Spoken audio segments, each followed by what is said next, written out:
The Confederation of African Football (CAF) has approved only the Godswill Akpabio International Stadium Uyo for the 2024-25 CAF Inter-Club competitions.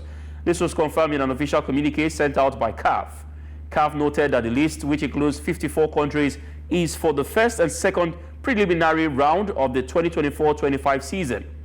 Nigeria League champions Enugu Rangers, EL-Kanemi Club, Remo Stars, and FA Cup champions EL-Kanemi Warriors are the teams who will take part in the preliminary stage. They now have to race against time to put their home ground in shape or play in Uyo, Akwa Ibom. The African body, however, noted that the final list of approved stadia for the indicated match days may be updated subject to the CAF stadium inspection procedure in place. Now, joining us this afternoon to talk about this and, of course, share more light on what to expect from the teams in Nigeria is the editor of SportsIntel.ng, Enitan Obadina, joins us this afternoon. Good afternoon to you and welcome to In the Game. All right, while we wait for him to join us, we still have Atinuke. Atinuke, the news coming out that only one Nigerian stadium can host a game in CAF. What do you make of this?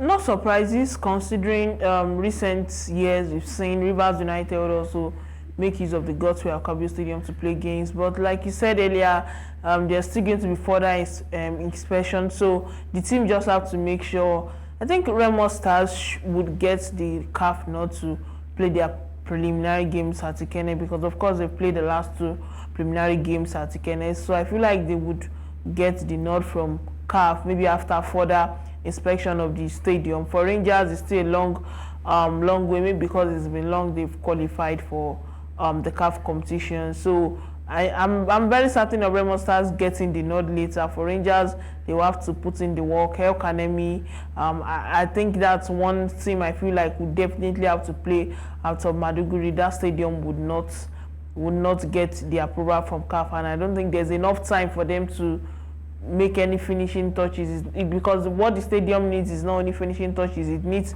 a proper overall, and there's no time for them to say they want to do that. So I'll be expecting Remo Stars and possibly Rangers to still get the CAF not to play their preliminary use at their stadium. All right, we'll see how it goes, but Enitan joins us again. Good afternoon to you, Enitan. Welcome to In the Game. Good afternoon, Favor. It's a pleasure to be in the game. All right, following the news that many Nigerian stadia haven't met CAF approval, I mean, how will this situation affect the playing experience and home field advantage for our club sites in Nigeria? It's a big disadvantage for Nigerian teams, knowing that they will not be able to play in front of their fans. But that is not the major issue we'll look at. We also have to consider the fact of how much they are going to spend in extra logistics, in moving their players, in securing hotels, as a makeshift camp for them to be at that venue. Of course, they will probably be playing something we jokingly call playing away while playing at home, something like that, home away from home, basically, because now they are as much of a stranger as the visiting team, because they probably move like 2 or 3 days to the match, to the venue to prepare before they start getting used to the ambience, to the facilities. So basically, they are almost having almost the same time as their opponents, and we put them at a disadvantage in understanding and having a feel or understanding the environment, the temperature, and all of that. So it would definitely have an effect on almost all aspects of it, financially and of course psychologically. It seems this is a trend now in Nigeria. For the past few years, we always have one stadia or two approved, and the rest will look for other places to play. Why do we keep having this situation of Nigeria stadia not meeting CAF standards? Not just Nigeria, it's a recurring factor for most a higher percentage of African countries. If you look at the league, there are some countries that are not even represented. But it comes down to what we've always talked about, that the maintenance culture for most African countries, for most states, our stadium, our sporting facilities lack proper maintenance culture to get them viable for the level. And of course, you know that we've been having this problem since the introduction of the CAF regulations, club licensing regulations, where certain standards were set by the Confederation of African Football to meet their new levels, trying to make sure that the level and development of football in Africa gets to climb, gets to rise almost in tandem with what is obtainable in other continents like Europe and South America. Since the introduction of the licensing regulations, most countries, especially Nigeria, have struggled, have suffered to have enough to compared to like before, where you just pick aesthetically pleasing stadium.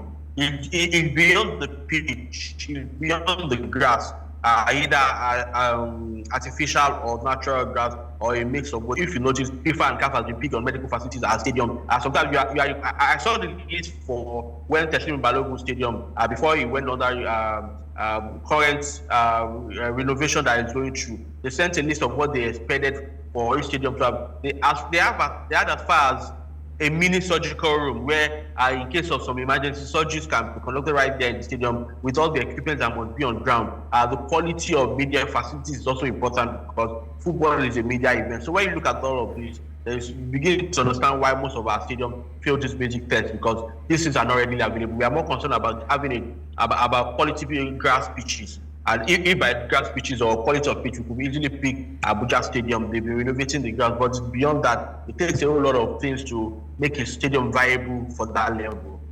All right, well said. Our guest in the studio, Atinuke, has a question for you.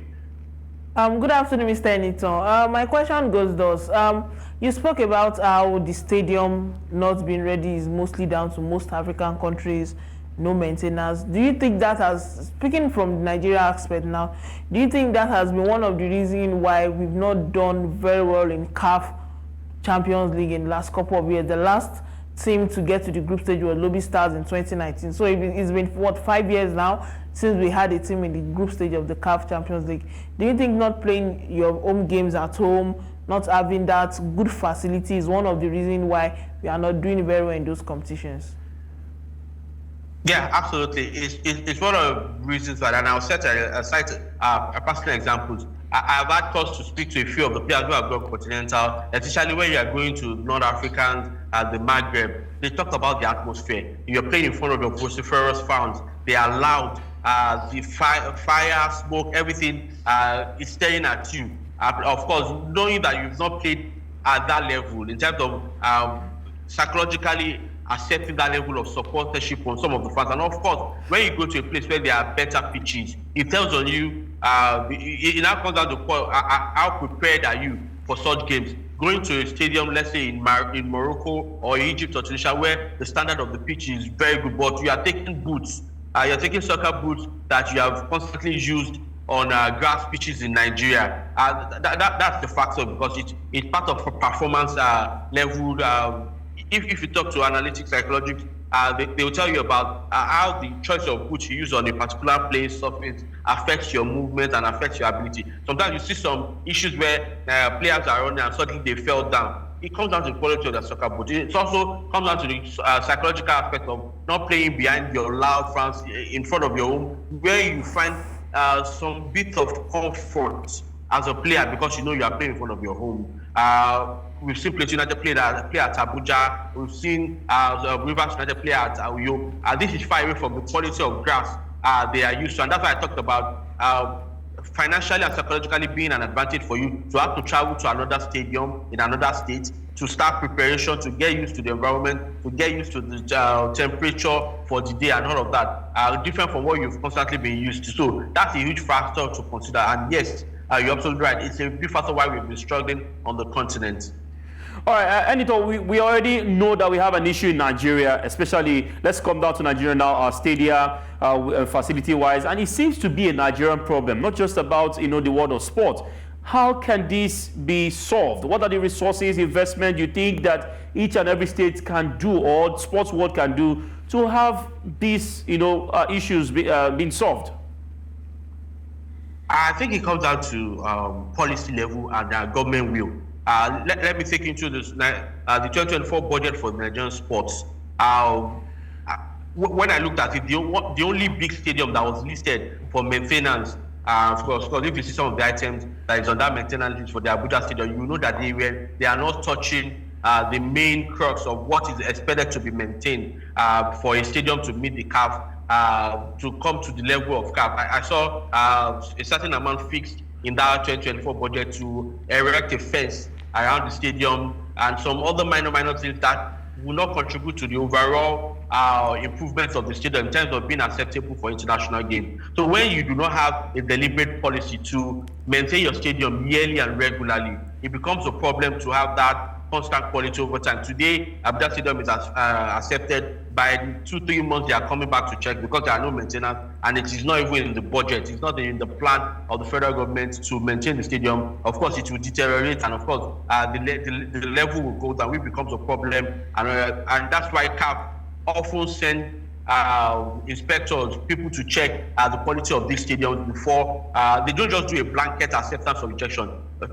Maybe 3 months or every 6 months, they do send inspectors to check again if the quality has been improved, because it's a problem. Also, the bill to professionalize sports in Nigeria has not been passed. It has not even gotten to the National Assembly yet. So what we are still operating sports as a charity, because that's the problem. Companies cannot come in and say, I would like to do a private government partnership and let me own and manage this stadium. Let me maintain and operate this stadium on behalf of the federal government of Nigeria to constantly put it at a quality level that will be accepted for international events. You cannot have that, because all the benefits that come with such sponsorship and with such work for a private company does not exist for sports. There are no tax rebates. You cannot use it in filing your tax at the end of the year. So all these things are missing, which means we still have to rely on federal government, who has a lot of problems, has a lot of issues, infrastructure deficits, for them to even look at sport at all. All right. Well said. In this part of the world, we are used to one word, hope. We can only hope that this will be implemented and we'll come back next season and we'll not have to talk about this again. But all the same, thank you very much, Enitan Obadina, for your quality time. We hope that Nigerians have heard, and each and respective governments in Nigeria will put this into action. Thank you very much.